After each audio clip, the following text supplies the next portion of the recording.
Now, you have this big thing on lean marketing. So more results, less waste. How can business leaders apply this method to scale more efficiently, in your opinion? When I looked at all the best marketers in the world, they weren't doing like 1,000 different things. They were doing one, maybe two things, and they were going really, really deep. Some of the biggest wins in life and in business I found it comes from subtraction. Colin Chapman, he was the engineer for Lotus Formula One team. And he said, if we add power, we can go faster on the straights, but if we reduce weight, we can go faster everywhere. Where can you reduce weight in your marketing, in your business, in your offers? Every time I've simplified my business, I've reduced the number of products, I've made it easier, I've made it simpler, I've made more money.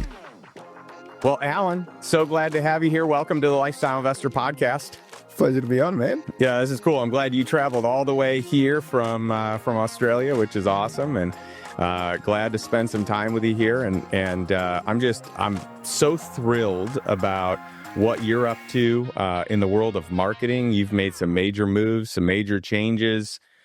You have really a simple framework that produces unbelievable results. And so I'm excited for you to share just, some of what even got you into being this marketing guru that you are, right? You've had over 1 million copies of your book sold, and then you have an accelerator program, and you help business owners really I guess lean into marketing in a way that isn't overwhelming, but yields incredible results. Yeah. Look, I always see my mission, regardless of what I'm doing in marketing or business, is just to simplify the complex. I think that's what thought leaders and authors and anyone in our space really get paid for. It's to simplify the complex. How can we take something that's kind of overwhelming, complex, that's got a lot of bright shiny objects, and almost nothing has as many bright shiny objects as marketing, and there's tons of tools, and now with AI and all of these sorts of things, how can we really simplify this and just get back to basics and make it easy for people to implement? So it's a privilege to be able to do that every day. Oh, I love that. So I'm curious, what are some of the simple marketing mistakes that you've seen, entrepreneurs make? Or it doesn't just have to be entrepreneurs, but I would imagine a lot of your clientele are people that, are trying to bring something in-house. They've tried to go and outsource marketing, which we have tried to utter failure and dismay. Yeah. I feel like we've made many mistakes, but I'd love for you to share some of the mistakes you see entrepreneurs and others commonly making. It's funny. I often do keynotes, and I say, "Who's hired a marketing agency before in the past?" Everyone puts their hand up. Who's had a great experience? And very few hands ever stay up. Everyone's got that experience where they've blown 20, 30, 50, 100K with a marketing agency and got everything. And so a lot of what we do is help you own the marketing strategy, own the marketing execution in-house. So we're kind of the opposite of an agency. We don't do it for you. We help you own that process and build it in-house. And so one of the biggest mistakes I see is that people try to apply marketing too early when they don't have a message that really connects with their audience. So a lot of what we're doing in marketing is amplification. So, and just like if you're a singer and we give you a microphone and an amplifier, if you're a bad singer, the microphone and amplifier is going to make things worse, not better, right? So, right. We've all been to a good karaoke session, right? Exactly. People, who think they know how to sing. Yes. Exactly. So, exactly the same from a marketing perspective. We talk to a prospect and we say, all right, what's your conversion rate? And often it's very low. And I'm like, all right, so if we show your offer to 10 people and we have a low conversion rate, and then if we show your offer to 100 people, you have a low conversion rate, what makes you think we should go out to 10,000 people or 100,000 people? So a lot of times getting back to basics is figuring out, okay, can we fix the offer? Can we fix the messaging? Is there a technology problem? Is there a tools problem? Is there really plugging the leaks? Because whenever we look at someone's funnel, there's so many different leaks, and often we don't even have to get any new leads to get a big result. Most businesses can double or triple their business just by plugging some of the leaks and not getting any new leads, any new clients. It's just like fixing churn, fixing the leaks in terms of their funnel. People are arriving on their website, not opting in, not buying, not doing the stuff that we want them to do. So a lot of times it's just really getting back to doing super basic stuff. And, sometimes my work is criticized as common sense, but common sense is not common practice. That's true. That's so true. That's a great line right there. And really, I'm excited for our show today because we're going to do something fun and different that I don't think either of us normally do, where we're going to kind of go back and forth and we're going to ask each other questions. And, I've got a whole bunch that I'm so curious on about you and what you do. And you're going to do the same for me. We're going to release it on both of our podcasts. So it's going to be a ton of fun. But for us, it was a game changer. So exactly what you said about outsourcing, we've made all those mistakes. We outsourced to so many people. We blew so much money. We had so many promises that were never delivered upon. Yeah. And we finally brought someone in-house, and she is awesome. Her name's Phoebe Mrochik. We love her to death. She is amazing. She's a dear friend. She has just done wonders with our marketing and just is very gifted in that space. And now seeing the other side, I'm like, why would we ever go back to outsourcing? If you can find the right person and bring them in-house, that's the key. What were the big needle movers for you when she came in? Well, part of it is you're looking for someone that understands the brand and knows your messaging and language and can ask. Like for me, she asks me the right questions to elicit the response that she wants, but she gets it from my voice, and she asks questions that maybe I'm not always thinking about, right? So there's a message that she wants to craft, and her series of questions that get that answer is a different cadence or a different, it's a unique progression of questions that maybe I haven't answered in the past. And so we get very unique answers on it, which is super cool. And for me, it's neat because I create way more content. Part of even writing my book, I hired someone that asked me a whole bunch of questions. So like the beginning of my book was me just capturing all my thoughts. And it was all jumbled. There wasn't like an order. I'm just, walking around. We've got this place called Town Lake. It's this beautiful trail around Lake Austin. And I would just walk and talk. And for me, like, that's a great way to kind of get my ideas out. But at a certain point, I thought, well, what if I hired someone? They asked me a bunch of questions that got me to think about things that I didn't naturally think about. So it's still in my head, but it's not like it's on call the same way. It was prompted. And so that for me was a very therapeutic but effective way to just capture that mind chatter that you have and get it out on paper. And so from a marketing standpoint, it's that same thing, right? It's being able to ask questions that help me think about a different response that leads me down a path where I can create new content because I am intellectually stimulated by a new series of questions. Yeah. I mean, so much of, it sounds a bit cringe to call it thought leadership, but so much of what content creation or thought leadership and all that is just curation, capturing the ideas, capturing the stuff. And so whether it's out on a walk or wherever else, it's just capturing all of that so that you can use it in your marketing, in your content, in your new book, in your whatever. Super valuable. Not many people do that. 100%.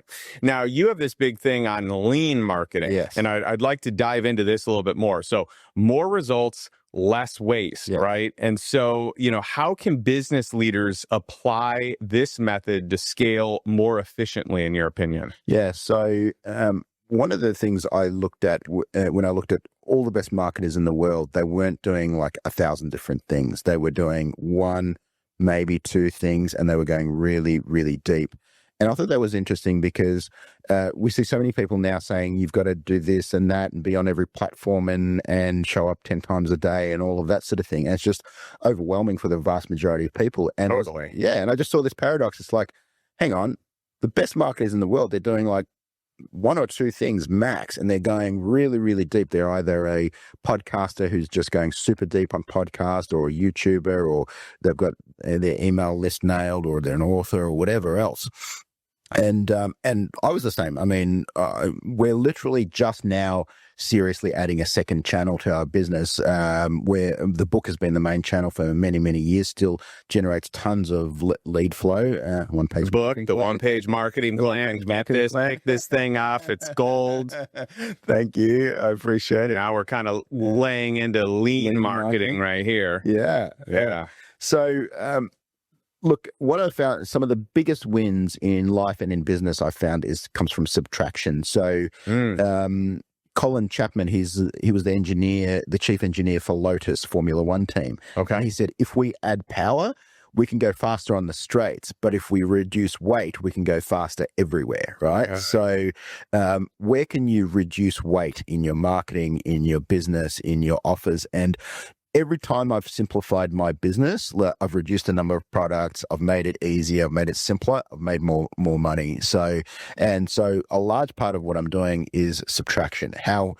What are the few things that really, really move the needle? Because when you look at it, there's that 80-20, and really the 80-20 can be applied to itself. It's the 64-4, right? There's 4% of things that really make 64% of the difference. So if we can just focus in on those, it makes all the difference.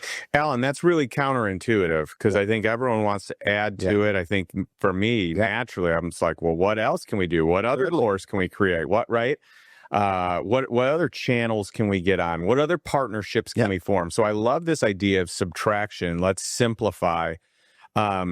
What are some things that you see that can be quick implementations for teams right now? Like they could just go out and they can run with it. Like what you said right there is great from a subtraction standpoint. And that I would say like more top down, holistically, that is great and actionable. But are there any specific things?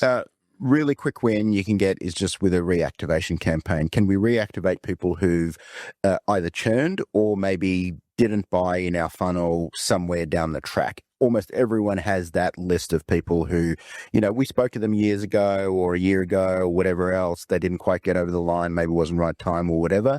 Very few people have a system to do that. So reactivation campaigns can be really, really powerful. Yeah, I love that. Let's talk about scaling smarter here for a second. You've built and scaled many successful companies. What key challenges shaped your approach there on scale? Yeah, it's like people talk about scale a lot when they haven't mastered the basic thing. It's like I talk to clients and they're like, how can I use AI to automate all of my sales or automate all of my marketing? And I'm like, dude, you don't even know how to do the thing, right? So you're not even marketing it well. Yeah. How are you going? Like, it's kind of like, if I'm want to manufacture shoes, I need to know, okay, we get the leather, then we get the sole, then we stitch it together, then we do this, then we do that. And then I instruct an engineer to say, okay, this is the process. Now let's do it at scale. Let's build the machines. Let's build the factory. Let's do it all at scale. But that's good. If I don't know how to do the thing, it's just not going to happen. So scale really comes from that. What about you? How have you approached that? Yeah, it's interesting. I think in different seasons of life, I've done plenty of trial and error, right? So it's different seasons of life, different things have happened. So in an earlier business, when it was really the business creating my income, I had this recognition. So this is pre-passive income. We talk about hitting a lifestyle number, a freedom number that covers your lifestyle expenses. So before I hit that and I had a business, I recognized two things. Number one, I need better systems. I need better SOPs. I knew the business really well at that point in time. So now it was refining those processes and also refining them at scale because, at a certain level, a certain system can work, but once you get to a point where you're doing more business, that same system often doesn't work. Yeah. It needs to be retooled, right? You'll notice that on like a plateau for a while. It's like, we got to retool. So one of them was systems, and then the other one was people. It was hiring great people and hiring people that didn't need to be micromanaged. Yeah. So for me, I am not a micromanager. I don't enjoy it. I have done it. It is not my favorite. And I also find that people I have to micromanage are not the type of people that generally take initiative the way I would like to see them take initiative. So it was really kind of stepping back and saying, well, the business I like to be in, is where I'm a macro manager, and I want to just hire awesome people that will figure it out. Maybe they're not like crushing it right out of the gates, but they have the capacity to crush it, right? They have the aptitude and the IQ, the EQ. They have the behavioral assessment that helps support the fact that I know that they could build themselves into an executive caliber role. So even though they might not come in as an executive, are they predisposed to being an executive with reps, with repetition, right? And so when I find people that have the work ethic, they take the initiative, they're problem solvers, I can trust them. Like, that's the game changer. You know, I've given many talks on the type of people I like to partner with, whether it's a legit partner, whether it's an operator running a business, or whether it's like a key hire for different roles. I have like this hierarchy of things that is really important to me. And I just named a handful of them. But they've got to care about the success of the team and the business as much, if not more so than you do. They need to care about their success. They need to be loyal. They need to be honest. You need to be able to trust them. They need to work well with other people if their role is working with other people. And if their role isn't, then they just need to be a tactician at that thing. Yeah. And so I want to understand a little bit of it, because I think we run similar businesses. So you run an online mastermind, essentially. So what does the program look like? So is it like group calls? Is it, so I know you said you've got some gated content where you've got tax strategies and things like that. How do you think?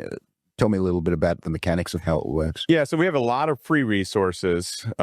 We've got a lot of sessions that we've done for members only, that we've opened up, maybe like a keynote or a message to the, to our larger community. We've got a free community as well. And so, the part that's gated would be anything really like Mastermind specific. And so the cadence of what we do is we generally do 2 education calls any given month. So our focus is world-class education. If I feel like it's something that I am an industry leader in, I will teach it. But 9 times out of 10, I'm not. Like, I know where I'm specialized. I know where I'm good. And then everything else, I'm just sourcing the best in class in that, whatever it is. It's like a webinar. So yeah, we would do that virtually. And then also, so that's 2 times a month we do education. And then 1 or 2 times a month we do deals. Right. And these are highly curated, highly diligenced deals that often produce cash flow. That's kind of our goal, that the majority of the deals that we do produce cash flow. But we have we have people in our community that have all, they've gotten to lifestyle investor status. Like they make more than what it costs them to live. So we're not exclusively cash flow, but we're still probably 75% of our deals cash flow. So that's the virtual component of it. Right. Once a month, or on average once a month, we do about 12 in-person meetups that are smaller. So think 15 to 30 people. Any member can host one. We've got someone on our team, Beck. She's awesome. She supports, any event that we would do. So a member could host one. We can just set up a cool one. Like, we did a really cool one in San Francisco and Napa Valley. And we did, another cool one that was Porsche racing in Birmingham, Alabama, and just cool stuff like that. And then we have a spring live event that's about 125, 130 people. We've got a fall, so that one's usually in May. Our fall live event is in September. And recently, the last 2 years, we've opened up about 20 to 25 seats, or maybe I should say 15 to 25 seats to non-members. So it's mainly an event for our members, but we will actually interview some people that we think could be right fit, often referrals of members, and open the doors to them. And then our December retreat is our big one. That's about 250 people. Spouses are included at any of our events that we do. We really want, when we're talking about investing and creating your investment criteria and your asset allocation and tax strategy, all these things that are really important, we want spouses to do it together. Yeah. We want them to feel comfortable and learn and grow together. And so that end of the year retreat in December, that's always just members only. Nice. And they're all in the US, is that right? Yeah, they're all in the US. The live events are always in Austin. Yeah. The monthly events will travel all over. So we'll have one generally in a different, so we'll have like 12 different cities for those.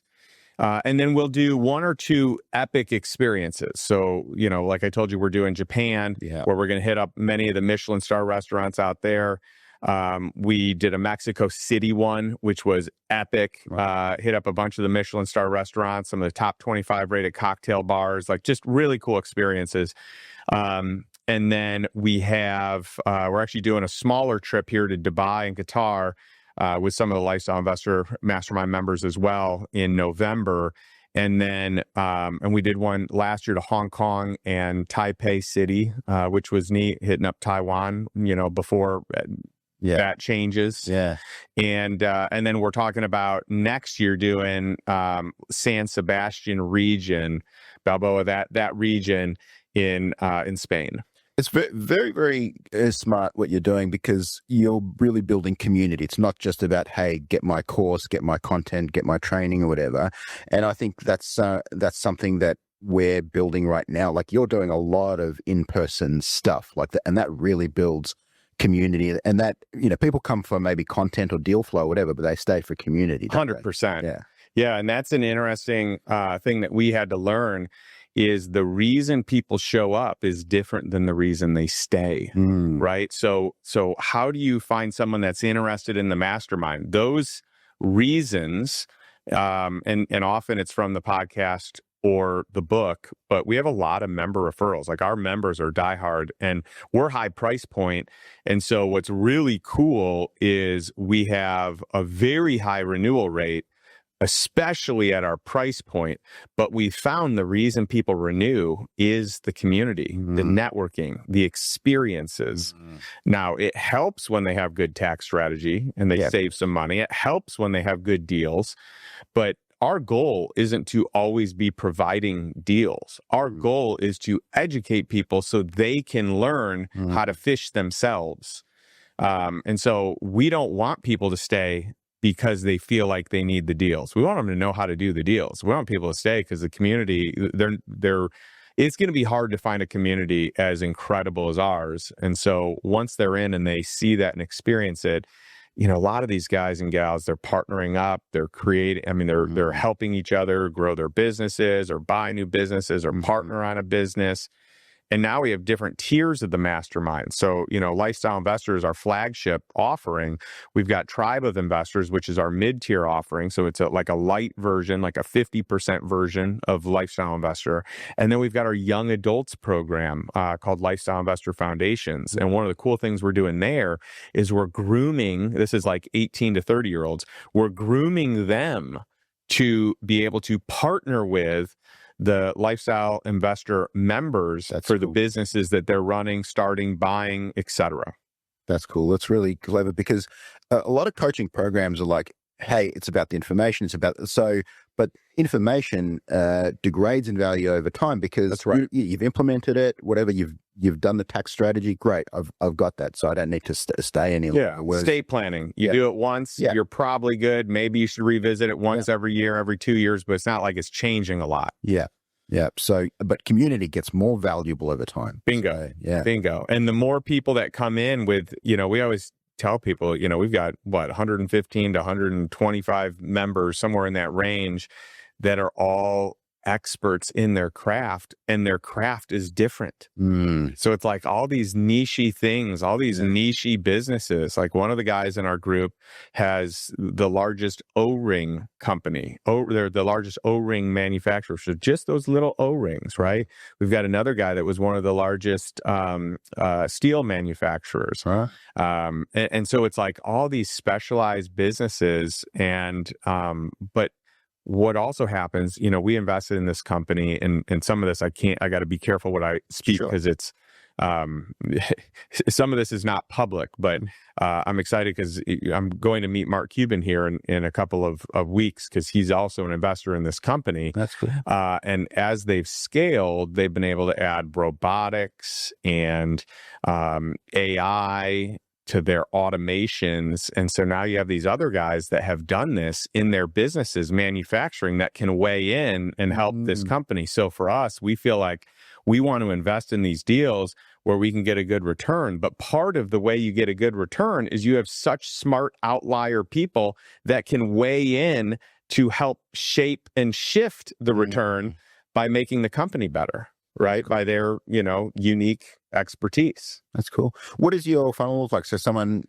I've heard you on the podcast or I've read your book or whatever. What happens next? How does someone get into your world? And do they have a call with someone in your sales team, a set a closer sort of scenario, or how does that work? Yeah, so it kind of depends where they initiate. So we do free strategy sessions. I mean, generally, we have a cost on the strategy session, depending on, where someone enters the funnel.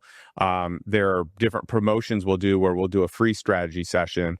And anyone that learns about it on the podcast here, we always want to honor a free strategy session, or even for your group, we would offer that. Sure. And then, so from there, someone on the sales team would be able to help steer them. What's the right path? Or should they go into a course? Should they go into, so we have an online course, we have these master classes, a tax strategy master class, a vetting deals master class.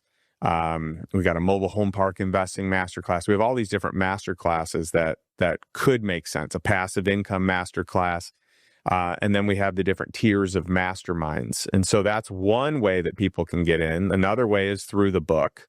And the book could lead to different courses. We have a bunch of people that buy a course and then they're like, ooh, this was really good. I want more. What's the next step? And they might reach out to us.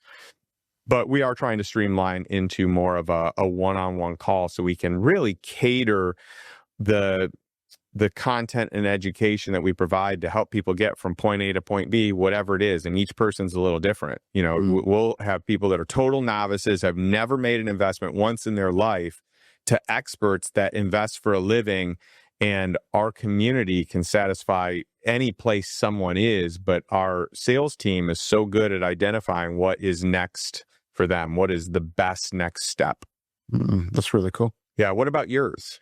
So most people discover me either on a podcast or a book. So they've read the book. Taki has a term, Taki Moore. I love Taki. Taki's a legend, so great mutual friend, but it's called brand width. So it's the amount of time someone has spent with some of your content. And I think that's a really, really powerful concept. And a book is great for that. Someone spent 6 hours potentially listening or reading to the book. It could be even more. Podcast and long form content, as you know, really, really powerful as well. So someone might have listened to 100 hours of your podcast until they're like, you know what, this dude is legit. Sounds really good. So for us, it's usually either the book or they've heard it on a podcast. They'll opt in for some of the resources like the one-page marketing plan canvas. And that's when someone from our team will reach out and say, hey, noticed you opt in. Do you need any help? Do you need any resources to figure out basically how can we be helpful on their next steps? So, for some people, they're just starting out and we'll send some helpful free resources. Other people are like, hey, I just really need help right now. And we'll connect them with someone in the team who can talk about our accelerator program where we help them build their internal marketing strategies and their team. I love it. And talking to you, I'm like, we need to team up and do some of this. Like, there's probably a lot of value. Oh, there's for sure a lot of value I can get from you and your team. And I would hope that there's value you could get from us and our team. And I think it could be really fun. One of the questions I have for you, I talk a lot about, creating the life of your dreams and really not being on autopilot, but being proactive, living life by design. Part of that is a business by design. And so you've got a lot of people that I think are slaves to the business that they've built. They're not really business owners. They're owned by their business. And so a question I have for you in building a business, like how do you build a business that runs without you? Because leaders want growth, but they also want freedom. A lot of them sacrifice the freedom for growth. Yeah. Right. So what advice do you have for building a self-sustaining business? Yeah. So this basically getting the right people into place, like you need similar to yourself, getting the right people into place is key, and understanding where your genius zone is. Like my genius zone is not HR. It's not meetings. It's not planning out every little thing, blow my brains out. I don't want to do any of that stuff. Right. but I want to work in my genius zone, which is writing, connecting with cool people, podcasting, recording content. So that's where I'm going to deliver the most value for the business. And, I was glad to hear about your schedule, which is like, hey, I work from 11 a.m. till 3 p.m. 3 days a week or 4 days a week or whatever it is. And I'm similar. I probably work maybe 25 to 30 hours a week. Love it. And I think, if you've got the right people in place, if you've got the right systems in place, you don't need to do more than that. And especially if you're working in your genius zone most of the time. And because a lot of the work that you and I do, like we're creating content, it is very, very draining, right? So it's not, well, I don't know, for me at least it is. Can be for me. It depends on the season, depends on if I'm in flow or if I have to force flow. If I got to force it, then it is so draining. Sometimes I get in these zones and I can just come up with stuff and I'm on it. And I know you know what that's like. I do. So really recovery, and also just, I want to be the model for my clients. Like a lot of my clients are like, man, I've just been slaving away in this business forever. And I want them to see that there is a way that you can build a lifestyle and a business that you love. Yeah. And a lot of them think about, hey, I'm just going to work really, really hard for 10 years or whatever and get that big exit, and then I've made it. And I've had those exits, and they're nice, right? But you pay a shit ton of tax, right? You then... You've exited the business, you've built this baby, and you're like, okay, what now, right? And so it sounds really, really good, and there are good things about it for sure. I paid my house off, I bought all the nice toys, all of that sort of thing. But now I'm leaning a lot more to like exiting without selling. So can I love that? Can I keep the business? Can I keep the cash flow? Can I have most of the benefits of exiting? Without exiting, right? And without having to pay the tax and all of that sort of thing, where I can just keep this cash flow machine and also not lose my purpose. Like, the stuff that I'm doing, I wake up excited on a Monday and think, awesome, I'm going to speak to some cool people. I'm going to write some stuff. I'm going to whatever it is.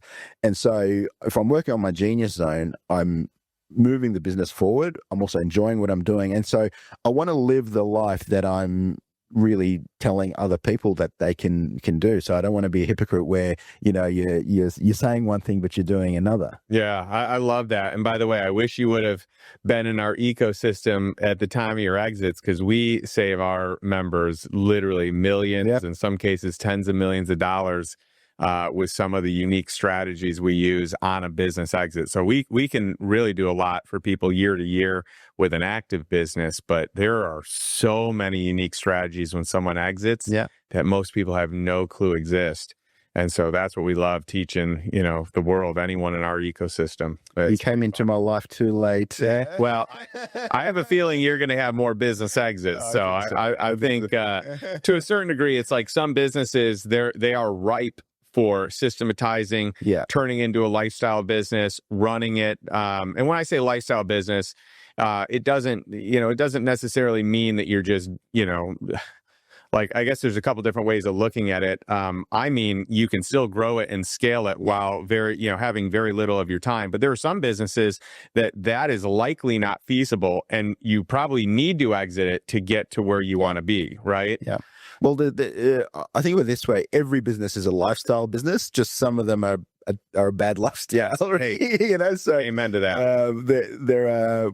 And I think this is actually another Taki phrase. He calls it the lifestyle empire, right? Where you can make a lot of money and have a lot of freedom. Whereas there are some businesses where you can make a lot of money, but you don't have much freedom. Like I think of things like a Silicon Valley venture-backed business. Right. You can exit for $1 billion if you really do everything right. But man, you are slaving away for 10 years plus to do that. And then there are businesses that don't make much money and don't have much freedom. You think of like the, restaurants or something like that, where they're just horrible businesses, and it's just hard to make money. You don't have a lot of freedom, all of that sort of thing. So I love to be in that spot where you're building like a lifestyle empire where, there's a lot of leverage, a lot of scalability, but also a lot of potential freedom.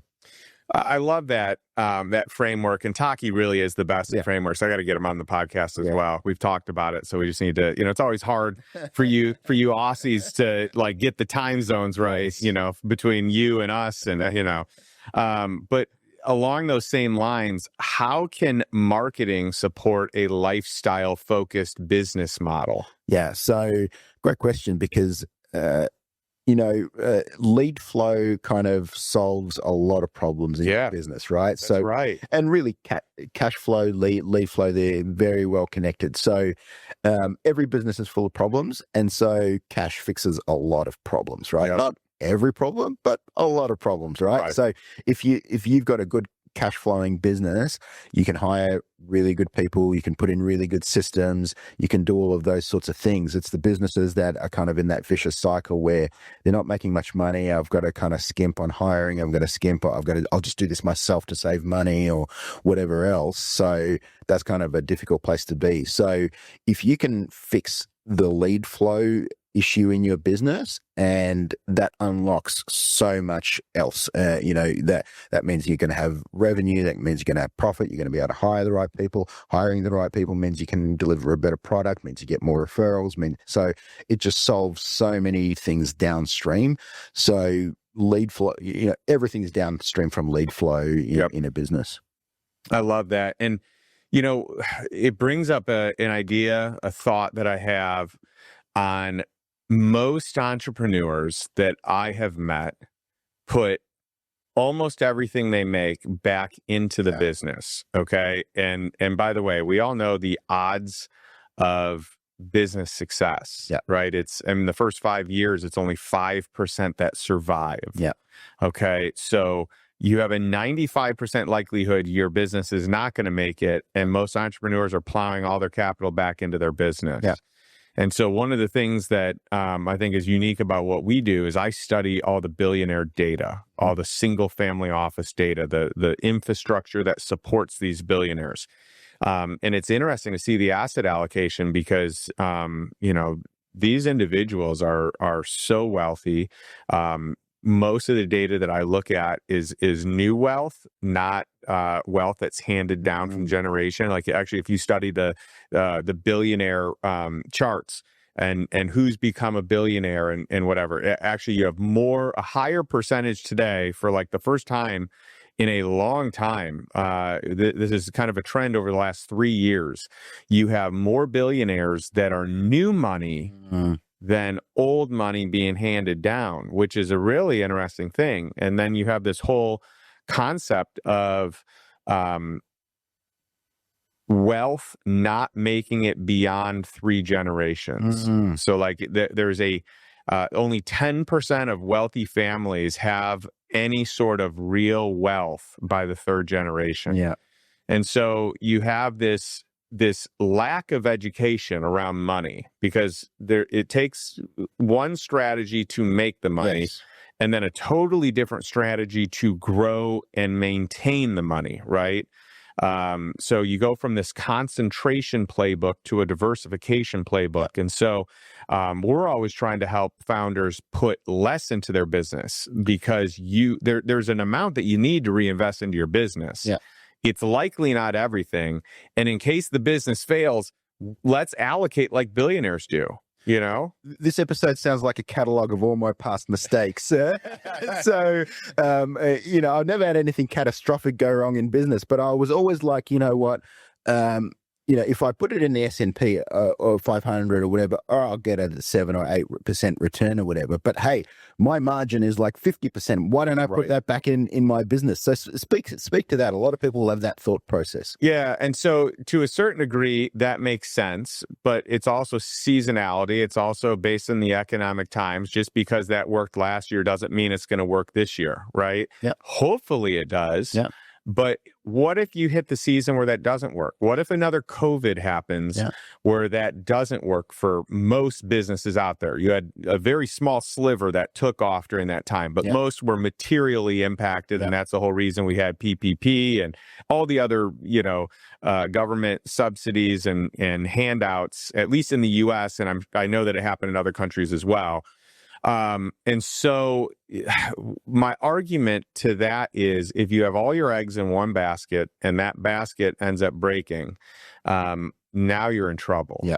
So it's not to say that the S&P solves all the problem, but there is a time and a place for the S&P. Like the wealthiest people in the world, they put 15 to 25% of their net worth in the stock market, typically in index funds, in the S&P index, other indexes as well, because that's the lowest cost way to manage those dollars. But most of your billionaire class have about 50 to 60% in alternative investments. So think real estate, private equity, and private credit, and crypto. We'll throw crypto on there. The other three are the biggest three, but crypto's definitely made a big emergence, especially Bitcoin specifically. And so, and this is outside of their primary business. Okay, so your average billionaire is putting 20 to 30% of their net worth in private equity.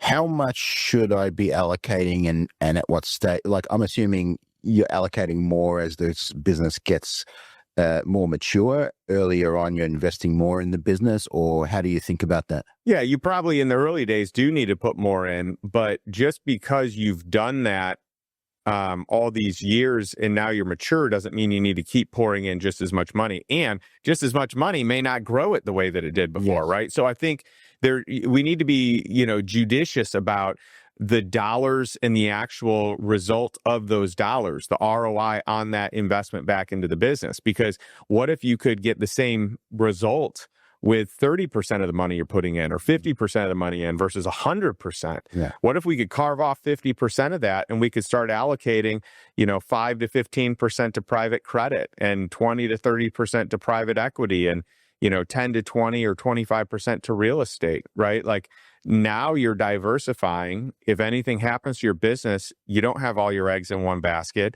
If economic times, kind of turn a little bit, you're hedging your bet. And this is the formula that most of the wealthy have done. And then throw Bitcoin in there for anywhere from 2 to 5% of your net worth as well. That's really what these family offices are doing. And so, would you do that from the very beginning, or would you do that as the business grows? Like, when is my trigger to say, all right, I'm going to invest off the farm? I would have some allocation that does not go 100% into the business, even at the beginning. Yeah. That's what I did. I thought that was for me, the smartest play. And keep in mind that I think a lot of people want to, especially entrepreneurs, they're trying to maximize their dollars, or especially even I would say people in corporate America that are high income earning W-2s. Their goal is like, how do I get the best return on my money? And so you see a lot of entrepreneurs saying, well, I could get 30% ROI on my dollar, so I'm going to put it back into the business. Yeah. But the wealthiest people don't put the majority of their money anywhere. They spread it out. So no matter what the economic season is, they can get a return. Yeah. Right. So there's part of that money that's in fixed income, for example. Usually it's 5 to 10% that's earning them 4 to 5%.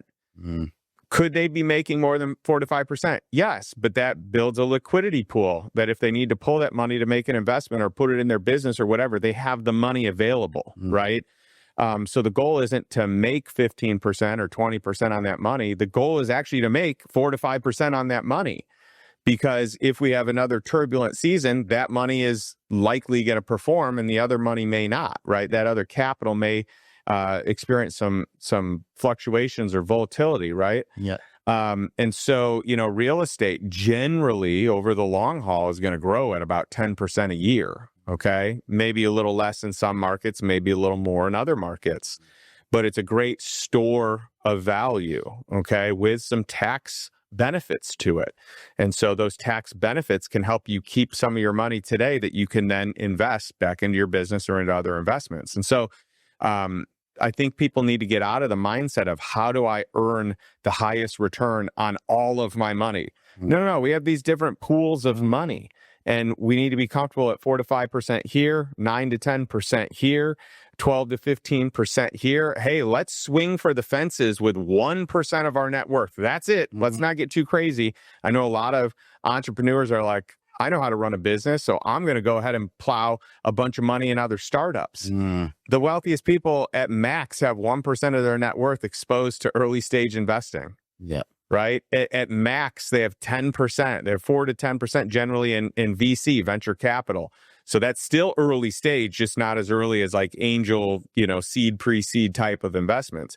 But once you understand that the wealthy have 1% in early stage or let's call it seed, they've got max 4 to 10% in VC.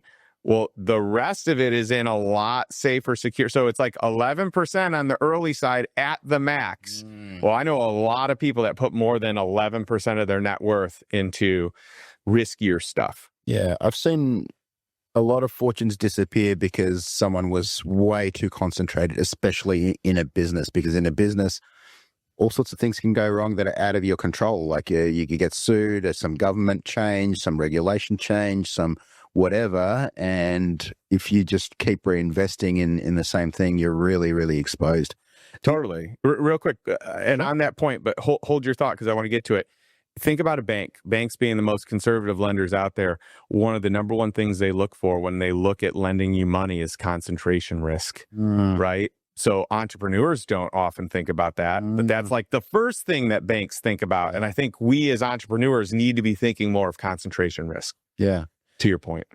One thing that I've started to really think a lot about, and I feel dumb for only thinking about it so deeply recently, is tax strategy. Like previously I was like, yeah, my accountant, my lawyer, they've all got it handled or whatever, and they're okay, but they've got a ton of clients, and I'm not on their mind all day long. And as my business has grown and evolved and there's different things, I'm like, I was looking at, I'm like, tax is my biggest expense by far, right? Yes. And if I was in e-commerce selling bottles or whatever, I'd try and figure out, how do I get the plastic cheaper? How do I manufacture the lid cheaper? Where do I, source the stuff from?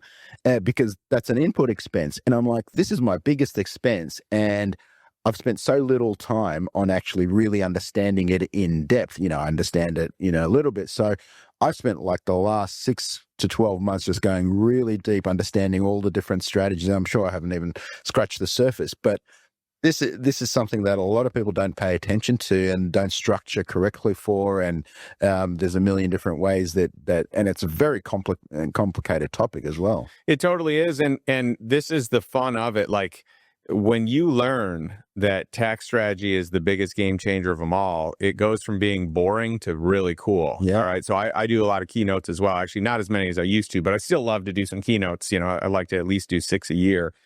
And the first question that I ask, I say, hey, who here wants to know the single best investment that I have ever made? And before you answer that, this is an investment that everyone can do. It's an investment where you can, make 30% on your money. It costs $0 out of pocket. Like I really build this up and I have a lot of fun with it. And people are guessing, oh, real estate or private equity or, your company and not once in my entire time of speaking. And this is even when I was doing, 15 to 30 keynotes in a year. Not once has anyone ever guessed the real answer. I've had some good answers where they're like, investing in yourself, investing in your marriage. I'm like, all right, these are really good. All right, touche. But my answer to this one is world-class tax strategy. And to your point, you had said, I don't think my CPA is thinking about me all day, every day. I would venture to guess your CPA is not thinking about you at all because they are building algorithms and AI that can actually file a return for you. The only way that they make money is by getting more people. Yeah. So what a CPA is doing is trying to file more returns. Yes. And they're trying to build an infrastructure so that they can scale filing returns. Their job is not to help you save money. Yeah. And in fact, when you go to them with a strategy and say, hey, I learned about this great strategy, I'd like to implement it. Guess what they're thinking? You want me to read up on this and waste time from getting more returns that I can file when I don't know the tax code? I only know how to file. So I look at CPAs primarily, unless they're specialized, and it's a very, let's talk less than 1% of all CPAs are specialized and actually proactive. But most of them are just compliance oriented. Yes. I'm going to file your return. I'm going to stay within, the confines of what I know, which, by the way, is very little. Ask your CPA if they have read all of the tax code. Ask your CPA if they've read half of the tax code. Ask your CPA if they've read 10% of the tax code. Like, ladies and gentlemen, I guarantee they have not. So what I learned is that the CPA plays a role, and it is an important role because we need to file taxes. But the tax strategist is the game changer. And I would much rather pay money to a tax strategist. And I will, to any tax strategist, my favorite question is, whatever your cost is, I don't care what your cost is. Can you save me more money than I am paying you? And then your tax strategist should coach your CPA on how to file. And what you will learn really fast is your CPA has no clue about any of this stuff. I have several tax strategists, and I had a CPA early on that he questioned everything. He didn't want to do it. My tax strategist would show in the tax code, literally, here is the tax code that outlines this exact strategy we're going to use. And my CPA didn't want to do it because he didn't know it. He'd never done it before. He didn't understand it, right? And so I had to move on and get a new CPA. And now I've got a CPA that is wonderful. He's actually really proactive. He does a great job.